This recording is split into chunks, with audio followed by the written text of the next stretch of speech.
Pai, obrigado, Senhor, por essa atmosfera espiritual. Obrigado por este ambiente, Pai, profético, onde nós estamos recebendo verdades, Senhor, do Teu coração, para que possamos colocar em prática nesse momento que estamos vivendo. Nós estamos em guerra, existe uma guerra espiritual acontecendo, e nós somos soldados alistados no Teu exército, e nós não olhamos para trás, nós não queremos méritos, nós só queremos obedecer à voz do general, porque é Ele que manda, é Ele que governa, e nós somos soldados que queremos agradar o Pai, agradar aquele que nos alistou, que nos chamou. Deus, muito obrigado, que possamos, Pai, continuar nessa atmosfera com os nossos sentidos aguçados, receptivos, Senhor, para receber tudo o que Tu tens para nós, em nome de Jesus, amém, amém. Pode se assentar. Muito bom estar aqui com você na Dash Conference 2026, uma grande honra poder compartilhar um pouco da palavra de Deus. É nítido que nós estamos em guerra. Você percebeu que nós estamos em guerra, sim ou não? Estamos em guerra, sim ou não? Tem soldado aqui ou não? Então abra sua Bíblia lá em Tiago, capítulo 1, versículo 2. Livro de Tiago, capítulo 1, a partir do versículo 2 até o versículo 4. E esse texto diz assim: meus irmãos, considerem motivo de grande alegria o fato de passarem por diversas provações. Assim, vocês saberão que a prova da sua fé produz perseverança.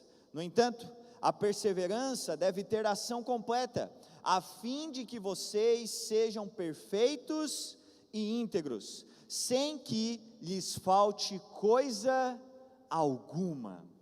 O tema dessa mensagem é valentes formados na guerra. Como eu falei, nós estamos numa guerra, esta guerra é inevitável, ok? Não tem como evitar essa guerra espiritual no qual nós estamos sendo chamados. Talvez até hoje você não sabia que estava em guerra, mas hoje, agora, você está tendo noção que existe uma guerra espiritual acontecendo nesse momento, e ela é uma guerra inevitável. Agora, a boa notícia é que essa guerra ela já está ganha, amém? No final do livro, é só você ler lá no final do livro, a guerra já foi vencida. Não é que ela vai ser vencida, não, o nosso general ele já garantiu, não se preocupe, a guerra, eu já venci essa guerra. Só que, ao mesmo tempo que nós estamos entrando num exército que é vencedor da sua guerra, Deus ele não nos poupa das batalhas, Ele não nos poupa. Nós vamos ter que guerrear uma guerra vencida, porque a gente podia dizer assim, Deus, está tudo certo, já está escrito lá em Apocalipse que está tudo ganho, para que eu vou me incomodar com uma guerra? Não, tem que passar pela guerra, faz parte, todo soldado tem que participar dessa guerra, seremos participantes dessa vitória garantida, amém? Você está comigo? Então nós não seremos isentados dessa batalha. Então, para que nós possamos ser vencedores dessa batalha com Cristo, nós teremos que passar por um processo de formação espiritual. Não tem como você entrar numa guerra de qualquer jeito, vai ser necessário que você passe por um processo de formação. Salmo 66:10 diz, pois Tu, ó Deus, nos submeteste à prova e nos refinaste como a prata. Nós estamos muitas vezes chegando nessa guerra impuros, com coisas pendentes, com um pensamento que não é o pensamento de Deus. Deus fala, olha, eu sei quem eu chamei, eu sei quem você é, conheço os seus piores pensamentos, mas ainda assim, eu quero que você esteja no meu exército, mas eu vou te propor uma formação, uma lapidação, uma purificação, que é inevitável. Por quê? Se você entrar na guerra de qualquer jeito, você vai morrer. Não tem como. Você tem que estar preparado para a guerra no qual você está sendo chamado. As provas, as provações, essa forja, esse tempo de formação, ela nos torna aptos a receber a promessa de Deus. Porque até a bênção, se você não está preparado para receber a bênção de Deus, a bênção te mata. Então é importante que você esteja puro, apto para receber algo incrível de Deus. Isso me lembra a história daquela mulher que há 12 anos estava tentando receber a cura do fluxo de sangue. Ela passou 12 anos tentando ser curada, e aqueles 12 anos foi o período de formação dela espiritual. E por que eu posso dizer isso? Porque certo dia Jesus estava caminhando, tinha um monte de gente comprimindo ele, andando junto com ele, e ele estava seguindo ali aquele trajeto, até que aquela mulher que estava há 12 anos esperando uma cura, somente toca na ponta da roupa dele, e recebe uma cura. Eu fico imaginando, todo mundo tocava em Jesus, os próprios discípulos falaram: Jesus, todo mundo te toca, mas somente aquela mulher recebeu a bênção, só ela. Poderia ser uma cura em massa, cada pessoa que tocasse em Jesus fosse curado de algo naquele momento, mas só ela recebeu. E eu sempre me perguntei, por que só ela? Já parou para pensar? Por que só ela? Porque ela ficou 12 anos sendo refinada, sendo trabalhada ao extremo, esperando para o dia da sua promessa, o dia que a guerra na vida dela fosse vencida. Chegou naquele dia, ela estava purificada por aquela forja. Naquele dia, ela entendeu, e a mente dela, a vida dela queria só Jesus, ela só queria Jesus, ela não queria o hype de Jesus. Muitas daquelas pessoas que estavam caminhando com ele, não só queriam ter o que ele tem, mas queriam ser vistos com ele, e ir aonde ele ia, e ter o acesso que Jesus poderia dar para aquelas pessoas. Aquela mulher não, ela passou 12 anos numa prova, ela só queria ser curada por Jesus, e ela nem precisava que Jesus soubesse disso, porque ela tocou na ponta do manto, ele não tocou no corpo de Jesus, Jesus nem perceberia. Na cabeça dela assim, eu quero ser curada, é só Jesus que vai me curar, mas ele nem precisa saber, porque ela só precisa de Jesus, ela não precisa do hype de Jesus, ela não precisa do status que Jesus dava para as pessoas naquela época. Então ela foi purificada em suas motivações, ela queria exatamente a única coisa que todos nós precisamos, que é de Cristo, e não a fama que Ele pode nos dar. Agora, se você entra na guerra com essa mentalidade, você vai morrer. Como o Jean falou, o sniper não precisa nem ser conhecido, ninguém precisa nem saber quem ele é. Ela chegou naquele momento, e ela lutou a mesma causa de Jesus. Quem é que luta a mesma causa de Jesus? Ela lutou, porque ali naquele momento ela combateu a religiosidade. Ela não poderia nem encostar numa pessoa, porque ela era considerada impura, e Jesus combatia a religiosidade. Era a pregação de Cristo, era a pregação dele. Então veja, aquela mulher, ela chegou preparada, ela passou 12 anos sendo formada, e rapidamente, instantaneamente, ela pôde receber a bênção. Bom, nós vamos hoje analisar algumas forjas que Deus nos propõe, alguns períodos, alguns lugares, onde nós entramos, e aqueles lugares, aqueles momentos, servem como um tempo de formação espiritual na nossa vida. E nós vamos analisar aqui 4 forjas na vida de Davi, o maior rei de Israel. 4 forjas, 4 momentos onde ele foi levado ao extremo, para que ele pudesse cumprir os propósitos de Deus aqui na terra e vencer as guerras que o Senhor entregava na mão dele. Você está comigo? Amém? Então, para que a gente possa entender um pouquinho melhor, cada uma dessas forjas, são 4 forjas, tá? São 4 momentos, 4 lugares de formação espiritual. A primeira forja é essa aqui, ó.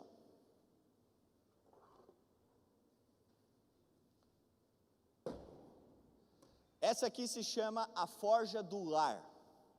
Essa é a primeira forja que todos nós somos submetidos, ok? Vamos lá? 1 Samuel capítulo 16, versículo 11. Abre aí na sua Bíblia.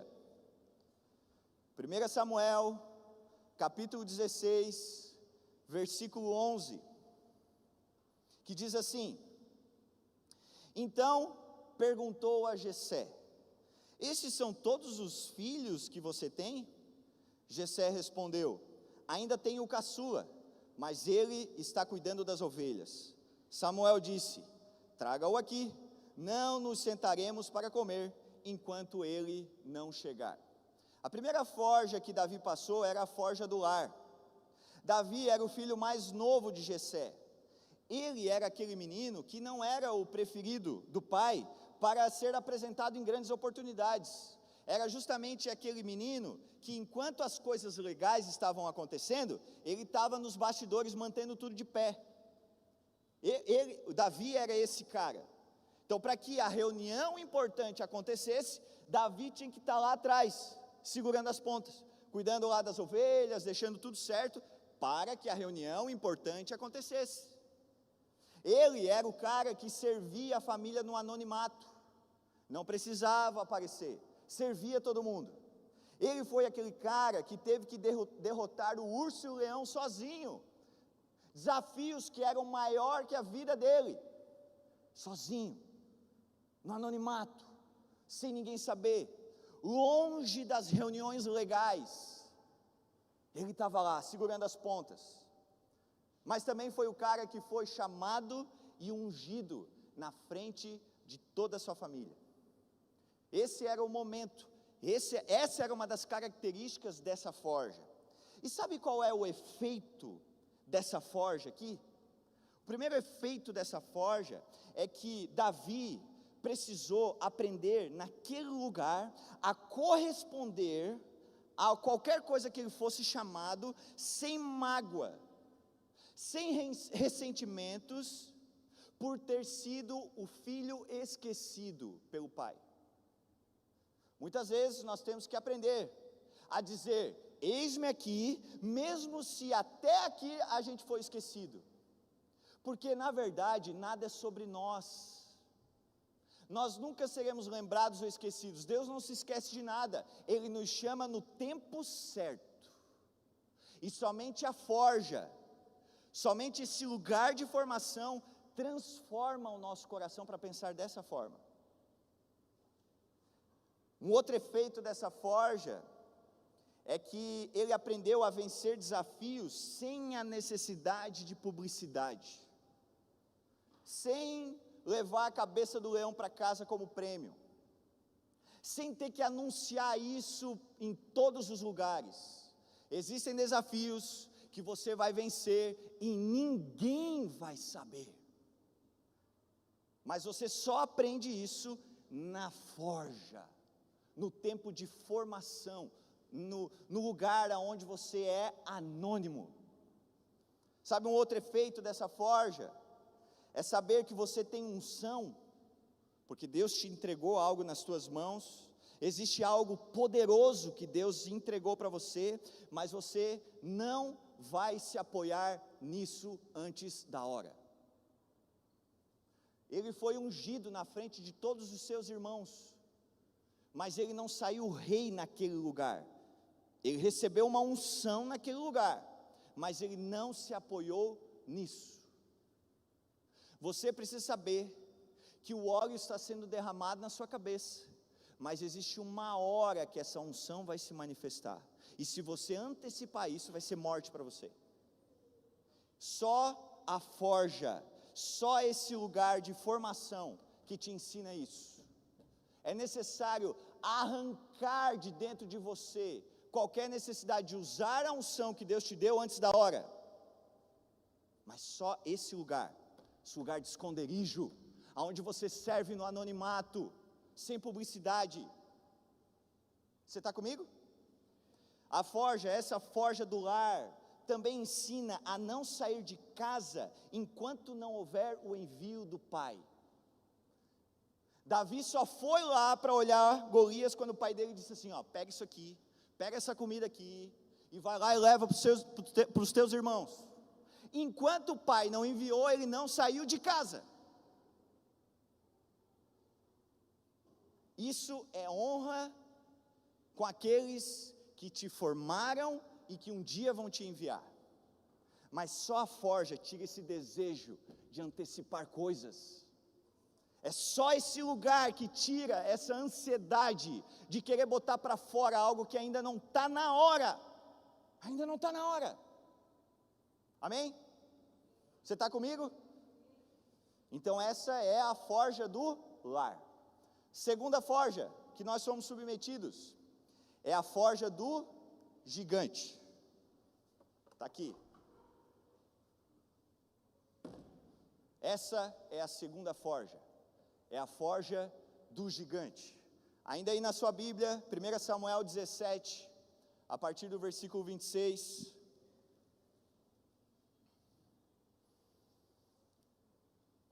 Só o versículo 26, que diz assim: Davi perguntou aos soldados que estavam ao seu lado: o que será feito ao homem que matar esse filisteu e salvar a honra de Israel? Quem é este filisteu incircunciso para desafiar os exércitos do Deus vivo? Aqui, Davi já estava numa outra etapa da vida dele. Ele foi enviado pelo pai dele para ir lá na guerra, para lá ver como é que as coisas estavam e levar comida para os seus irmãos, ok? Então, quando ele chegou lá, ele percebeu que havia uma necessidade pública, urgente. Qual era a necessidade? Tinha um gigante nos ameaçando, tinha um gigante que estava dizendo assim, como é? Tem alguém aí forte o suficiente para me vencer? Meu nome é Golias, eu sou um guerreiro experiente, gigante, enorme. Tem alguém aí? Tem alguém aí, Israel? E o povo lá estava se tremendo, porque ninguém tinha coragem de vencer aquele guerreiro. A guerra, naquela situação, para Davi, sob a ótica de Davi, já não era mais no nível pessoal, já não era mais leão e urso, coisas pessoais, batalhas pessoais, da casa dele, das coisas dele. Agora ele se deparou com uma necessidade, com uma guerra, uma batalha que era pública, comunitária. Já não era mais um desafio dele, era um desafio de todos. E naquele ambiente havia uma atmosfera de medo e desesperança. Estava todo mundo aflito, porque não sabiam o que fazer. Até porque quem deveria dar o exemplo, que eram os próprios guerreiros, os soldados estavam ali, eles estavam todos com medo e todo mundo ali se omitiu. Quem era para demonstrar garra, quem era para demonstrar força, se omitiu completamente. Bom, aqui era mais uma forja, era mais uma etapa de formação espiritual de Davi. E o que esse momento, o que essa forja nos ensina? Ela nos ensina a saber que na vida, o seu conforto pessoal, olha só, o seu conforto pessoal vale menos que a vitória coletiva. O seu conforto, aquilo que você deseja, que é só para você, não vale mais do que a vitória de todos. Tem pessoas que, pelo fato de não satisfazer a sua própria necessidade, não luta a batalha coletiva. Se você pensa desse jeito, você não está preparado para a guerra espiritual. Porque a guerra espiritual, ela é maior que a sua vida. Na verdade, ela é bem maior que a sua vida. A sua vida não é nada perto da guerra que nós estamos sendo chamados a guerrear. Mas isso só vai sair de você a hora que você sentar nessa cadeira, nessa forja aqui, que é a forja do gigante. Você precisa aprender a viver baseado, nesse lugar nós aprendemos a viver baseado em convicção espiritual e não em capacidade pessoal. Não importa os seus dons, aquilo que você consegue fazer, se não for o Espírito Santo dentro de você, você não faz nada, nada. Pensa, um menino venceu um gigante, como isso é possível sem Deus?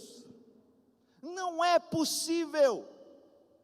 Mas se você acha que você vence as suas guerras porque você é bom, sinto te dizer, você precisa sentar nessa cadeira aqui, você precisa passar por essa forja aqui, porque senão você vai perder a guerra, porque sem Deus nós não conseguimos nada. Nós precisamos nos posicionar, e isso aprendemos nessa forja, a nos posicionar como geradores de esperança, e não como frustrador de pessoas. O inferno já é triste demais, se eu entro na igreja e vejo você triste, me ajuda, me ajuda. Ei, Davi chegou lá, estava todo mundo com medo, ele chegou assim, o quê? Gigante? Quem é esse cara? Quem ele pensa que é? Nós vamos ganhar desse cara, nós vamos vencer esse gigante. Mas você só vai pensar desse jeito se você sentar nesse lugar. Senão, você vai ser mais um que vai frustrar todo mundo, pessimista, mas vai esquecer que a vitória já está garantida, irmão. A vitória já está garantida, Cristo já garantiu, está escrito. Mas você vive como um derrotado. Tem que vir purificar nessa forja. Precisamos também aprender nesse lugar a assumir responsabilidades, ao invés de apontar responsáveis. Ninguém quer ir? Lutar com ele? Não tem problema, deixa que eu vou então. Deixa que eu vou. Eu vou e vai dar certo. Mas tem gente que é muito bom em dizer assim, não, é porque é culpa dele. Não, a responsabilidade dele lá, ele que vá, ele que faça. Você não está preparado para a guerra espiritual se você pensa dessa forma. Mas nesse lugar, você vai aprender a assumir as suas responsabilidades espirituais. Você está comigo? Amém? Terceira forja, é a forja da equipe.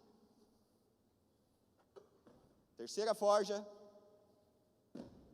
a forja da equipe. 1 Samuel capítulo 30, versículo 6. 1 Samuel 30, 6, diz assim, Davi ficou profundamente angustiado, pois os homens falavam em apedrejá-lo, todos estavam amargurados por causa dos seus filhos e filhas.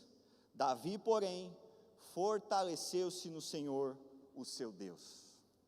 A situação aqui, nesse momento, Davi ele já liderava um grupo de 600 homens, valentes de guerra, homens aliançados com Davi, e eles estavam lutando várias batalhas em vários lugares, e eles estavam tendo muitas vitórias, uma seguida da outra. Mas chegou um momento que, enquanto eles estavam em outra batalha, os inimigos, outros inimigos, foram lá na sua cidade, destruíram tudo que eles tinham, botaram fogo na cidade inteira e ainda levaram como escravos seus filhos e suas mulheres. Quando eles voltaram naquele lugar, viram aquela cena de caos e eles levaram um duro golpe na alma, a ponto dos próprios valentes de Davi se opor contra ele, ameaçando apedrejá-lo. Eles perderam tudo naquele dia. E a Bíblia fala que Davi ficou angustiado, e angustiado aqui, no original, significa apertado contra um canto, como se pegasse uma peça de argila e amassasse dentro de um molde. Então angustiado representa isso, é alguém que foi apertado, esmagado num molde. Foi assim que Davi se sentiu. Bom, quais são os aprendizados que recebemos ao sentar nesse lugar, nessa forja? Primeiro, nós entendemos que a angústia profunda nos coloca no nosso lugar de humildade.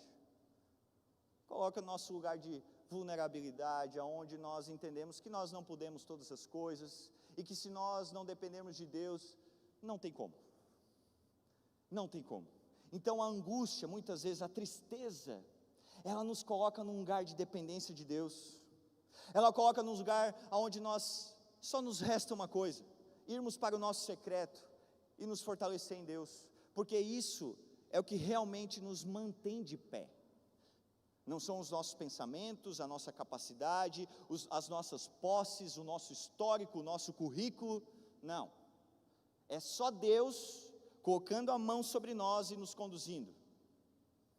Uma outra coisa que aprendemos nesse lugar de forja, é que para passar na prova da validação, nós teremos que ser questionados em algum momento. Ou você acha que você sabe tudo? Ou que você pode tudo? Não. A validação, para que você seja validado, em algum momento você vai ter que ser questionado. E você vai ser questionado. Nesse lugar aqui, a sua liderança será questionada. As suas convicções serão colocadas à prova. E isso vai te ajudar a lapidar aquilo que Deus te deu. Vai te deixando mais puro. Amém?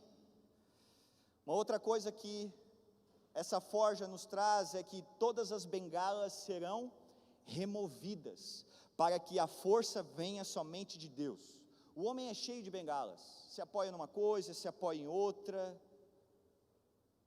mas Deus, Ele tem o prazer de remover todas elas, todas as bengalinhas que você se apoia, até que não sobre mais nada ao redor de você, e você entenda que precisa de Deus definitivamente. E por fim, aqui essa forja nos ensina que nenhuma adversidade nos dá motivos para retroceder ou desistir. Não. Nenhum problema que vem sobre você, você pode chegar para mim e dizer assim: pastor, não, aí eu desisto. Eu disse: já? Você nem chegou lá ainda, você já está desistindo por causa disso? Olha, eu reconheço que talvez a sua história te levou a passar por dores muito difíceis, e eu me compadeço por isso, mas nenhuma delas é motivo para desistir, nenhuma, porque Deus já venceu o mundo, Deus já venceu tudo, Cristo já venceu todas as coisas, e isso que você está passando, sabe o que significa? Forja, irmão, reformação, Deus está te purificando, removendo o que ainda resta de humanidade dentro de você, para que você seja cada vez mais espiritual, amém? E por fim, a última forja, essa aqui, essa é a forja do palácio, a forja do palácio, 2 Samuel, capítulo 11, versículo 1, vai aí um pouquinho para frente, 2 Samuel, capítulo 11, versículo 1, diz assim: na primavera, época em que os reis saíam para a guerra, Davi o enviou para a batalha Joabe com os seus oficiais e todo o exército de Israel. Eles derrotaram os amonitas e cercaram Rabá. Davi, porém, permaneceu em Jerusalém. Bom, quais são as características dessa última forja? Davi achou que tudo estava ganho e descansou quando era para estar guerreando. Ele era para estar no fronte, mas ele achou que tudo já estava garantido. Ele deveria estar com os olhos dele na guerra, mas ele se permitiu estar distraído. Davi estava mais em risco no palácio do que na guerra. Olha só. Davi, ao ficar no palácio, ele se colocou num lugar mais perigoso do que o fronte de batalha. Mais perigoso. E sabe o que essa forja nos ensina? esse momento nos ensina? Aprendemos a nunca baixar a guarda. A guerra só acaba no fim. E eu vou dizer para você, enquanto estivermos aqui, enquanto você ainda está aí respirando, a guerra ainda não acabou. Se você ainda está respirando, é porque ainda tem guerra para batalhar. A guerra ainda não acabou para você. Então, não baixe a guarda. Não baixe a guarda. A guerra só acaba no fim. E o fim ainda não chegou. Eu estou te vendo aqui. Eu estou olhando você. A guerra ainda não acabou para mim. Tem muita coisa ainda pela frente. Em nome de Jesus, tem muita coisa ainda pela frente. Eu aprendo que naquela forja, a dor de continuar em guerra é menor que a dor da omissão dela. Às vezes tu vai para a guerra, leva uma espadada, perde um braço, sei lá, volta sequelado da guerra, mas essa dor da guerra, ela é menor do que a omissão dela, porque se omitir da guerra espiritual pode te matar espiritualmente e eternamente. Meu irmão, vá sempre para a guerra que Deus te levar. Guerrear guerras espirituais é muito melhor do que fugir delas. Naquela forja nós entendemos que primeiro o inimigo nos isola, depois ele nos ataca. É isso que nós aprendemos. Ali nós temos que entender que ele não vai te atacar primeiro ele vai te isolar. Ele vai primeiro te isolar. Cuidado com os isolamentos. E por fim, existem coisas que ninguém pode fazer por mim. Eu tenho que lutar a guerra. Davi era para estar lá. Ele não podia enviar ninguém no lugar dele. Ele não podia se omitir em fazer algo que era responsabilidade dele. E essa forja, esse lugar, essa formação, precisa mudar esse pensamento em você. Você tem que lutar as guerras que Deus te deu para lutar. Não se omita, porque a dor da omissão é maior que a dor da guerra, é bem maior, amém? Bom, Deus está chamando muitas pessoas para esta guerra. E quem que Deus está chamando? 1 Samuel 22, capítulo 22, versículo 1 e 2 diz assim: Davi fugiu da cidade de Gate e foi para a caverna de Adulão. Quando seus irmãos e a família do seu pai souberam disso, desceram até lá para encontrá-lo. Também juntaram-se a ele todos os que estavam em dificuldades, os endividados e os descontentes. Assim, tornou-se o líder deles. Havia cerca de 400 homens com ele. Sabe quem que Deus chama para a sua guerra espiritual? Deus chama os improváveis. Porque o mundo enxerga as coisas de um jeito, mas a Bíblia fala que a sabedoria do mundo, ela é como um trapo de imundície, não serve para nada. Agora Deus enxerga as coisas de um jeito diferente, e Ele, quando olha alguém, Ele olha o futuro desse alguém, e não o momento dessa pessoa. Então Deus sempre vai chamar os improváveis. E nesse lugar, Davi estava numa caverna, fugindo de Saul, fugindo de tantos inimigos, e ele se esconde numa caverna, e lá ele encontra 400 homens, fugitivos também de Saul e de seu exército, homens anônimos, rejeitados por todas as pessoas, endividados, cheios de problemas para resolver, descontentes e sem esperança. Davi estava cercado dos piores caras que poderia existir, os piores, só fugitivo, só cara ruim.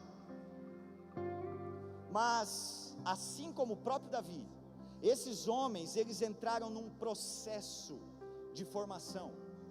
Eles sentaram em todas essas cadeiras, e o Senhor começou a trabalhar na vida deles, e eles foram levados ao extremo, foram purificados em alta temperatura. E quem que eles se tornaram? Se tornaram valentes de guerra, vencedores, homens fiéis, que serviram a Davi e ao Senhor. Quem? Improváveis. Quem pessoas que foram rejeitadas, que o mundo não queria, mas Deus olhou e disse: eu quero você, eu quero você. Quem foram esses caras? Vou dar um nome só de alguns. Jabezão, conhece o Jabezão? Nunca ouviu falar do Jabezão? Top esse cara. Ele era o chefe dos 3 principais guerreiros. Ele matou, olha só, o cara não valia nada, mas depois que ele entrou na forja, esse cara matou 800 homens em uma batalha, fora as outras que ele lutou, fora as outras. Ele era o chefe de um grupo de 3 pessoas, que eram os 3 maiores valentes de Davi, e ele era o chefe. Conhece o Eleazar? Já ouviu falar dele? Um dos 3 principais guerreiros. Ele não recuou em determinado momento numa guerra e venceu um grande exército, até a espada grudar na mão dele, e a espada não sair da mão dele, porque a mão dele adormeceu de tão forte que ele segurou aquela espada. Guerreiro valente, que não recuou diante da batalha, e a espada ficou grudada na mão dele. Conhece o Samar? Também um dos 3 principais. Teve um momento em uma guerra que ele ficou sozinho em uma plantação e venceu todos os filisteus, e esse cara não valia nada, ninguém acreditava nele, e ele se tornou um valente de guerra. Abissai, chefe do batalhão dos 30, com uma lança enfrentou 300 homens e matou todos eles. Benaia, comandante da guarda pessoal, matou 2 dos melhores guerreiros de Moabe. Num dia de neve, ele desceu até uma cova e matou um leão sozinho. Venceu um egípcio de mais de 2 metros, só com um cajado. Homens que ninguém dava nada, mas Deus olhou e disse: é esse que eu quero. Passa pela forja que você vai ser um grande valente. Coloque-se de pé.